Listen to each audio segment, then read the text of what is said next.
So dry.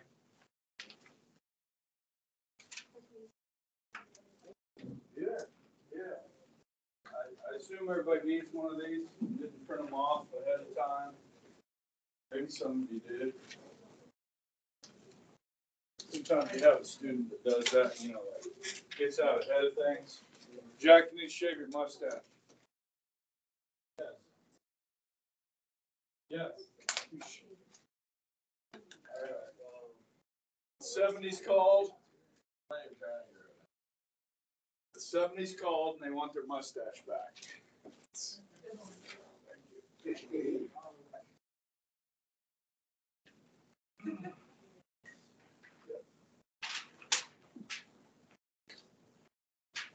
That one got away from me.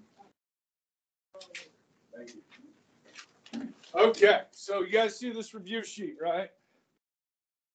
And this, here you go. Okay, this is on Canvas. You guys that are home can print this out, okay, and fill it out while you're watching this video. Okay.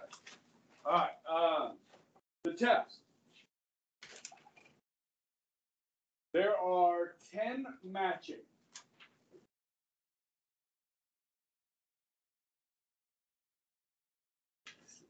8 fill in the blank.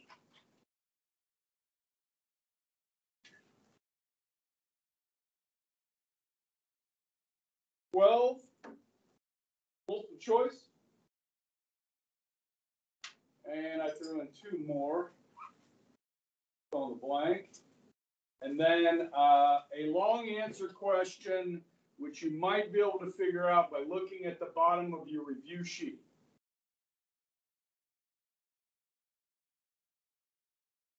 Yes? Okay. So I'm going to go over this with you. Is that all right? Or you guys want to fill it out on your own? I can do some other crap, or you want me to help you out? Okay. I'll earn my pay today. All right. All right. So let's actually I'm going to pull up the notes and kind of show you, jog your memories here a little bit. The first one is head of state. Okay. Now, guys, the position head of state, this is what we were kind of talking about recently here, was parliamentary systems versus presidential systems. Okay, get there. Yeah. So in a presidential system, okay, the head of state and the president is the same person. Okay. In a parliamentary system like Britain, the head of state is different than the chief executive. The head of state is ceremonial. In both cases, it's ceremonial, meaning that you're recognized as the leader of the country, the head of state. Does that make sense? Take me through your leader. Okay? The head of state.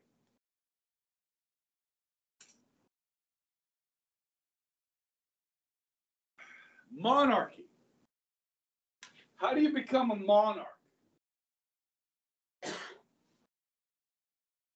You're born. It's a hereditary position. Yeah. Okay. And in a true monarchy, you would call it a what? What kind of government?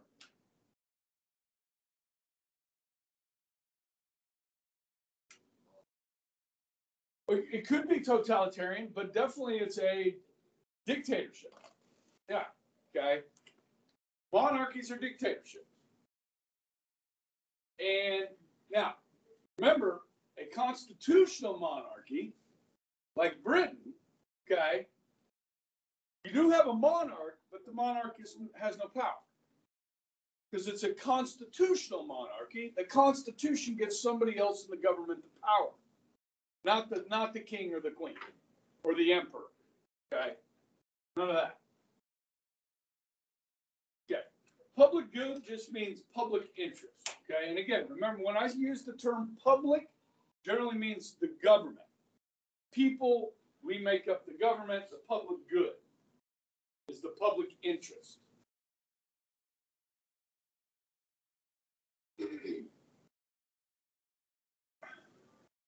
Okay. Now, chief executive. I mean, guys, when you think about that, those words, chief executive, the person that's in charge, right, of the executive branch, which carries out the law, carries out the government's role. Okay. So in a presidential system, who is the chief executive? President. In a parliamentary system, who is the chief executive? The prime minister. Okay. So just remember, they're different here. Okay. In this type of system, the head of state and the chief executive. Okay. But the chief executive is the person that runs the day-to-day affairs. Okay. So if you look at our school, Mrs. Harshberger is the chief executive. Okay. Mrs. Nielsen is the head of state. Does that make sense?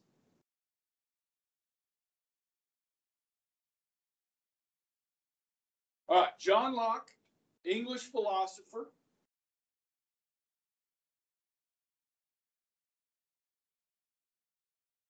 Believed that government's role was to secure your natural rights.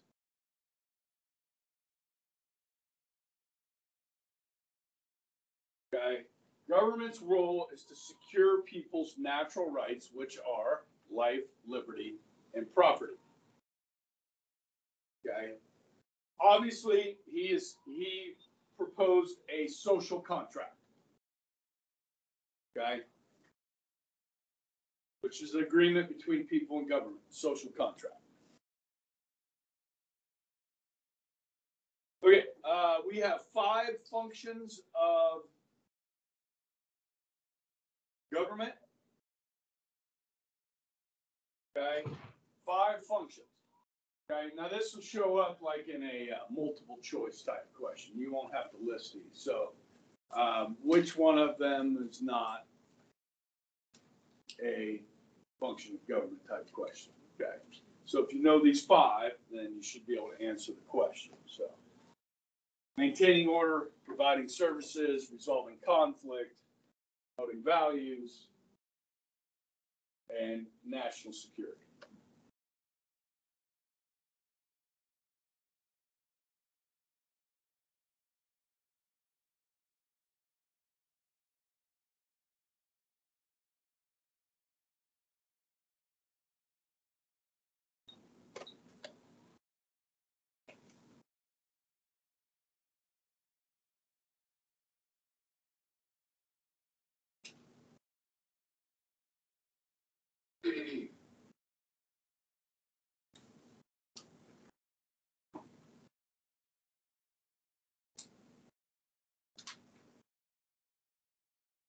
Okay, good. Got the 5.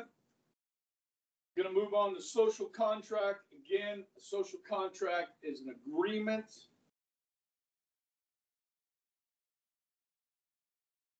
I have a definition here? No. Okay. Social contract is an agreement between people and government. Agreement between people and government. Social contract. Now, this is in opposition to the divine right theory. So the divine right says, I'm a king and I get to rule over you. God told me I could rule over you. And then the social contract rejects that and says, no. We get to decide what government we have. Okay. And that's when we wrote the Constitution, the first Articles of Confederation, and then the U.S. Constitution as it is today. Okay. Federal system. Okay, let me pick on somebody. Find federalism.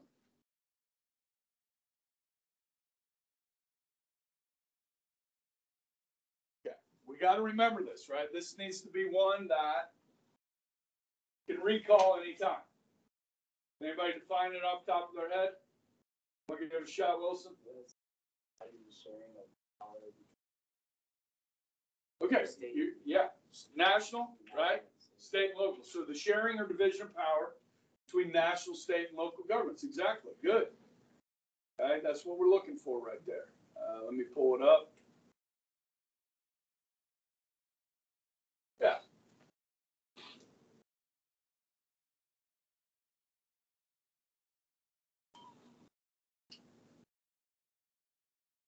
So Germany uses that. The United States uses that. Australia uses that.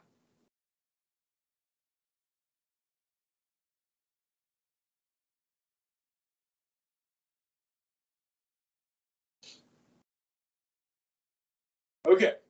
Presidential system, guys, just like we talked about, I mean, we just did this, okay?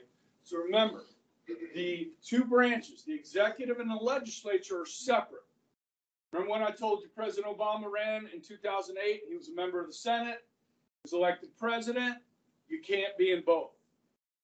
And the legislature doesn't elect the president. People do. Okay? We're in a parliamentary system, right? The parliament elects the prime minister. So, big part here is the independence of these two. Separation of powers.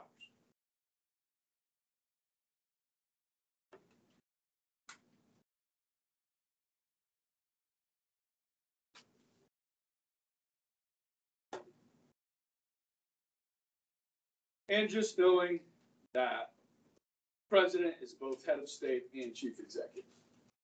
I know this is repetitive, but there's a lot to unpack in these systems.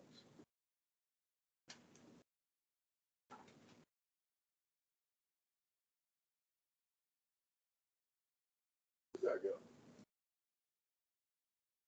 There we go. Okay, so representative democracy, okay, is a republic.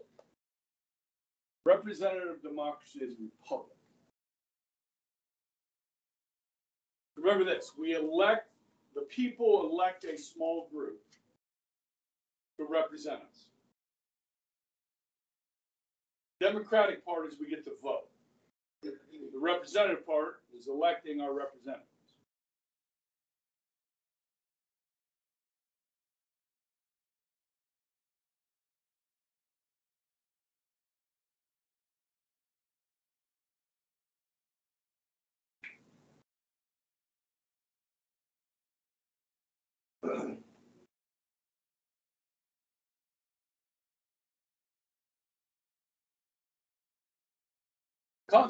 Constitutional monarchy, just recently talked about this, right? The king is or queen is ceremonial. Okay, real power lies elsewhere in the government in a constitutional monarchy.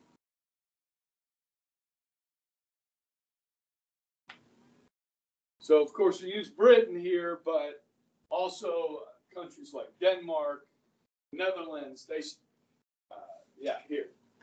Japan, Norway, they still have a king or a queen or an emperor, these sorts of things, but with no power.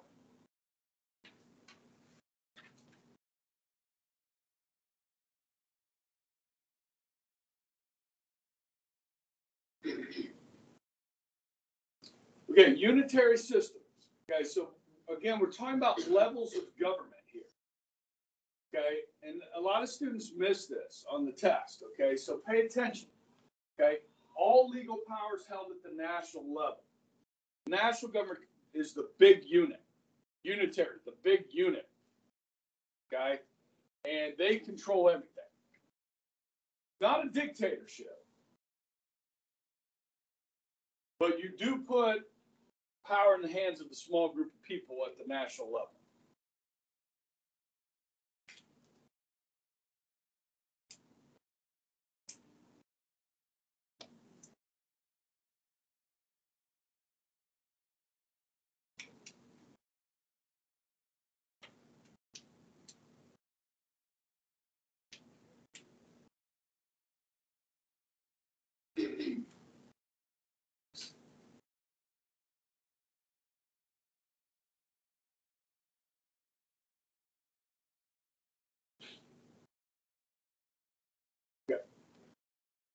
Okay, absolute rule or absolute authority over members of the state is called sovereignty. Absolute authority over members of the state is called sovereignty. Okay, so the right to rule is sovereignty. Okay, we are a sovereign nation. Our government rules over our borders, within our borders. Okay. Obviously, we give them that ability through a social contract, but they have the authority to rule over us because we give that to them. That government has sovereignty.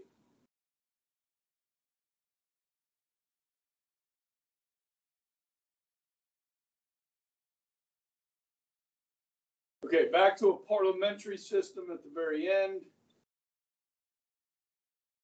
Okay, here, the executive and the legislature are tied together.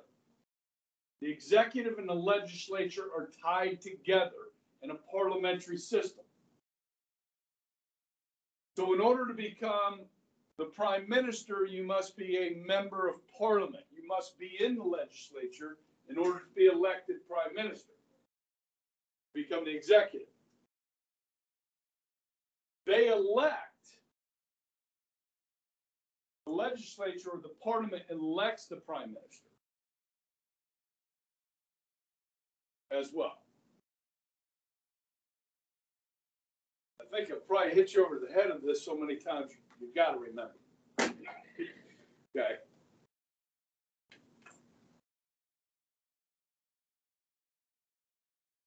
Okay, anarchy.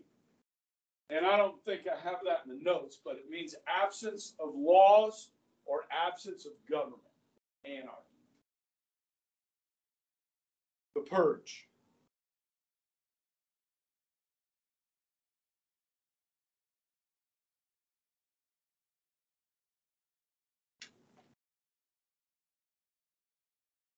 Anyone? Oligarchy ruled by a...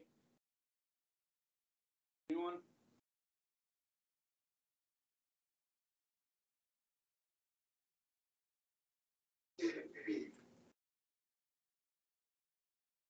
Type of dictatorship.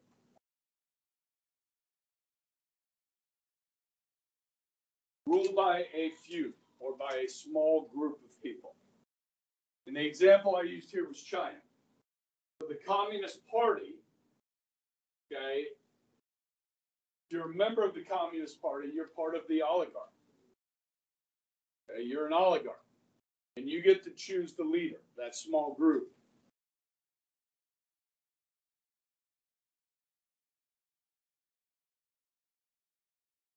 While we have this up here, you see anarchy, or excuse me, autocracy, like 3 down from there. Go ahead and fill that one out, okay? Which means rule by one. Okay. Now, this could be an absolute monarch like Saudi Arabia, okay? Or it could be a military dictator like Fidel Castro, or Adolf Hitler, Joseph Stalin, okay? Kim Jong-un of North Korea, be an autocracy. And then totalitarian is where they control every aspect of life through force, ruling with an iron fist. Control every aspect of life, totalitarian.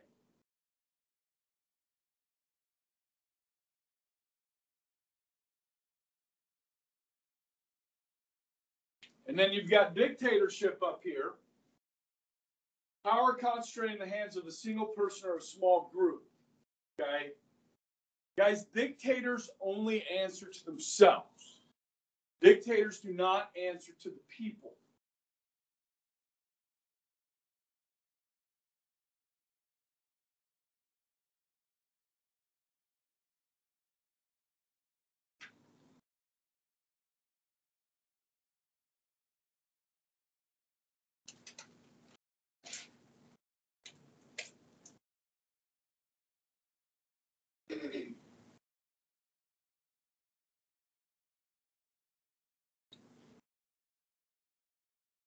And then confederal system, which is the opposite of a unitary system.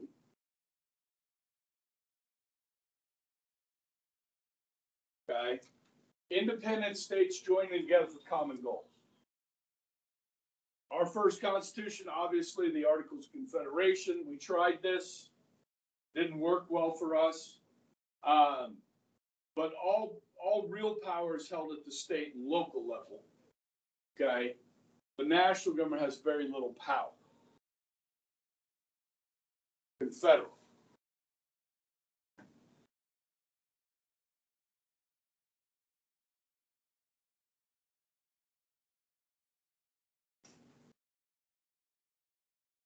And then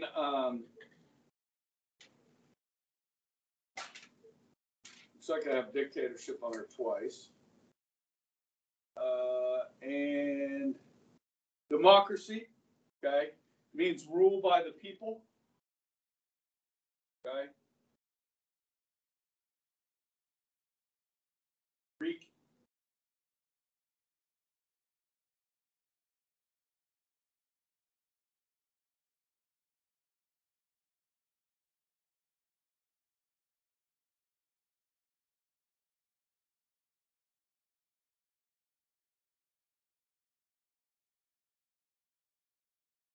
Government, basic definition here.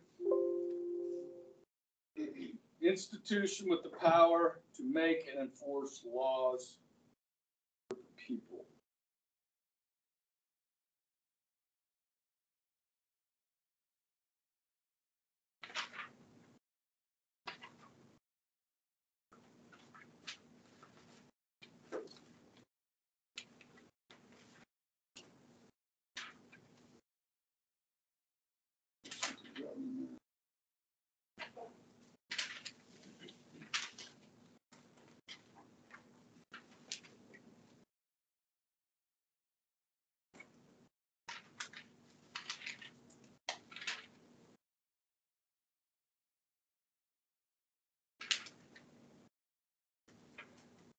Okay, this question here, principles of democracy.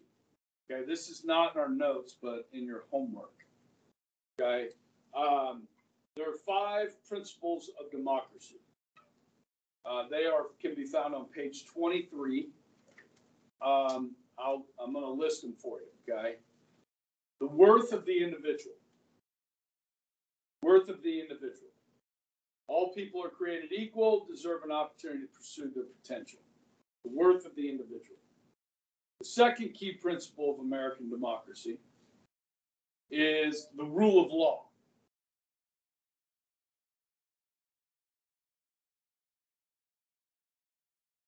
You got worth of the individual, rule of law. The third is majority rule and minority rights. Majority rule and minority rights. Now listen, guys. In our system, most decisions are made by the majority. 51%. Okay, so whether you're in the House of Representatives or the U.S. Senate. Now, the Senate has some funny rules, okay, like the filibuster, but most decisions are made by majority rule. Is the majority always right when they make a decision? No. But it is the decision that is the most pleasing to the most people. That's how our system works, whether they're right or wrong. Now, what's this minority rights stuff? Okay, listen. If the majority does not look out for the rights of the minority, the majority today may not always be the majority. So if the majority today becomes the minority in the future, and the majority today didn't look out for the rights of the minority today, and then the minority becomes the majority, are they going to protect the rights of the new minority? Okay, think about that, white people. All right, because white people, you will not always be the majority in this country. All right, so this is the importance of looking out for the rights of the minority. We have to do that. Okay, and that's American history, right? We go all the way back on that, and we look at it, right? And for a long time in this country, we didn't do that very good. And really, over the last 60, 70 years, we've tried really hard to fix that. Okay, we're still working on it. Okay, and we're doing a pretty good job. We have laws that protect the people in this country. Okay. And equal treatment of people in this country, and so forth. Okay. All right. So the fourth principle of democracy, American democracy, is compromise. Compromise. So you got worth of the individual, rule of law, majority rule, minority rights, compromise.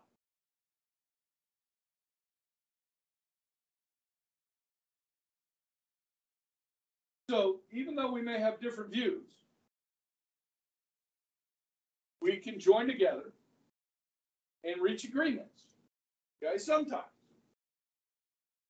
Now, are there some issues that you would not compromise on?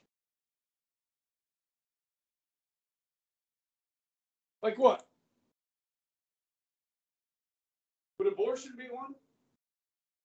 Some of you would say it's a non-compromisable issue. Well, let me ask you this. If you could say to the Democrats, who tend to be pro-choice and support abortion, you could say to Democrats who want to increase taxes on the rich, say, okay, we're going to let you increase taxes on the rich 5% if you allow us to pass a ban nationally on partial birth abortion. Get rid of partial birth abortion all the way together. Did you do that? Would that be a good compromise? I mean, it's a baby step in the right direction, no pun intended.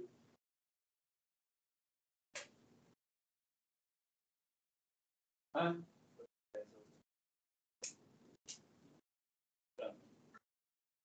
Yeah, so, I mean, you see what I'm saying? So sometimes you can work out agreements to get partially of what you want. That's a compromise. We do this in government a lot, okay? Now, I think probably the only uncompromising issue out there would be slavery. You just can't own other human beings, okay? That's just, you can't, it's evil, okay? So most issues you can compromise on. To give partial what you want, I can make you happy, you can make me happy, let's cut a deal, okay? All right. And totalitarians on there twice. The last one, I didn't give you the last one. Key principle of American democracy is citizen participation. Citizen participation.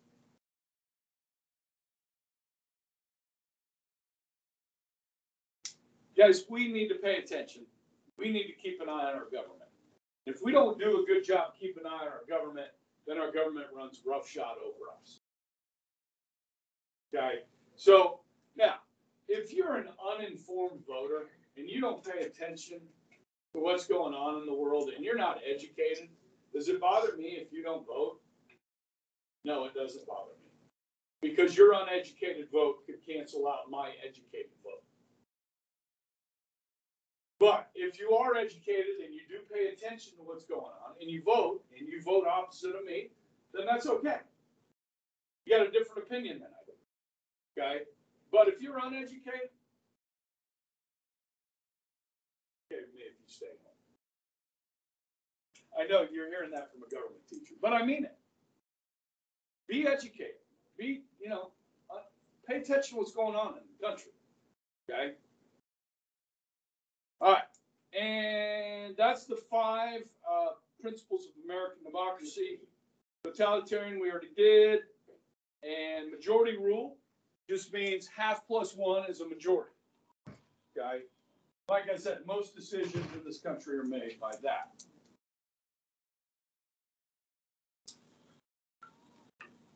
Okay, the last question. Discuss the beliefs of John Locke on civil government and its influence upon the Declaration of independence, and cross out "and the U.S. Constitution." We have not really discussed the U.S. Constitution yet, okay? So just you'll be focusing on the Declaration of Independence, okay? So few things to point out here. Everything you need to know is on this slide and the next slide, okay? So John Locke, okay, his view, how's this phrase? Beliefs of John Locke on civil government, okay? So he believed in a social contract, okay? Which, when he's writing this in the 1660s, he's living under an absolute monarch, okay? So this is treason. This flies in the face of an absolute monarch, a divine right ruler, okay? He says that a social contract, you guys know what that is, when it's an agreement between people and government, that government's role, the creation of that government, is to secure people's natural rights. Now, what is meant by natural? Say it again. Yeah, they're given to us from God. We're born with them. Every human being on the planet is born with these rights. Now, guys, obviously, they don't believe that in some other countries. You following me?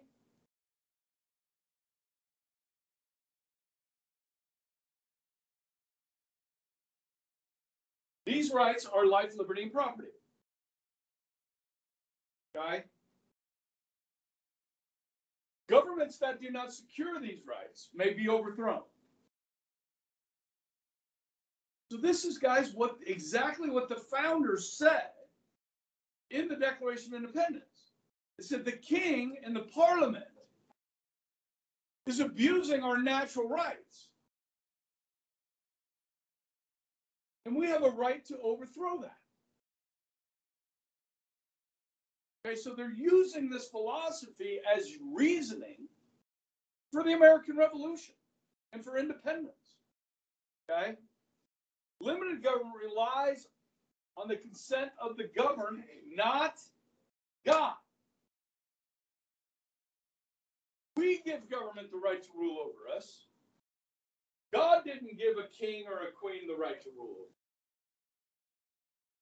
Those governments are illegitimate. The only legitimate government comes from the people.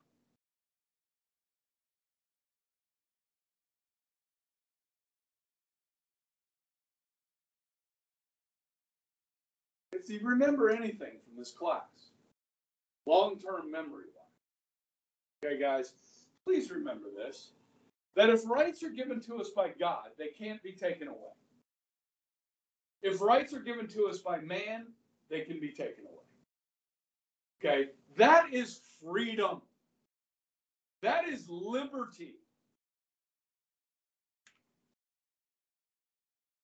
And we tend to take that pretty freaking seriously in this country. Don't be sheep. Don't be pushed around. You're free human beings. You guys know what a sheep is, right? Don't be one.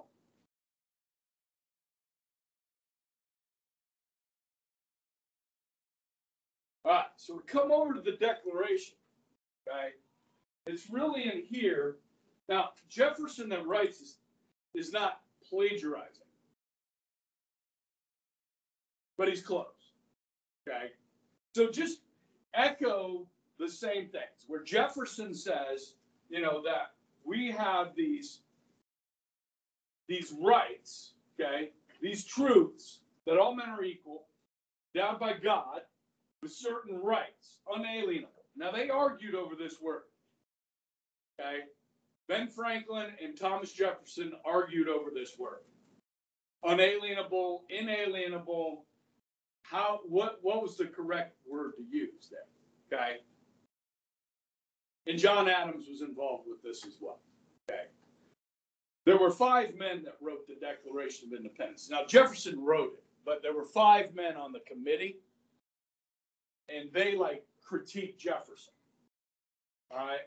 And then they put it in front of the whole group, and they really critiqued it. So the way Jefferson originally wrote the Declaration of Independence and the way it was printed were very different. Like they had to take certain things out to get agreement, to get compromise within the room between the 13 different states, 13 colonies. Okay, they're all different. They have different opinions. So, okay, so these rights are life, liberty, and the pursuit of happiness. Okay, and then again, it says that these powers come from the consent of the governed, from the people. Okay, and if that government becomes destructive of these rights, is the right of the people to alter or abolish it. And that's what we did. We abolished it. Started over from scratch. Okay? Which has never been done before. Okay? It was an experiment. And I'd say quite a successful one so far. Okay? Here we are. 235 years later. Okay. Good? Now, again, if you really want to do well on this, okay, you need to be able to differentiate between some of these terms, these definitions, okay, and you should know the notes. Okay, so go back, look at the notes, study the notes, read over the notes, okay? This review sheet's pretty good. But if you really know this review sheet, you'll pass the test, okay? But like I always say, guys, if you want to make an A, know the notes, okay? And you guys have a homework assignment due tonight, okay? Which a couple people have done, all right? And you turn that in on Canvas, okay? And that's, I don't know how many points that's worth, but it'll help. The test is worth 35, okay?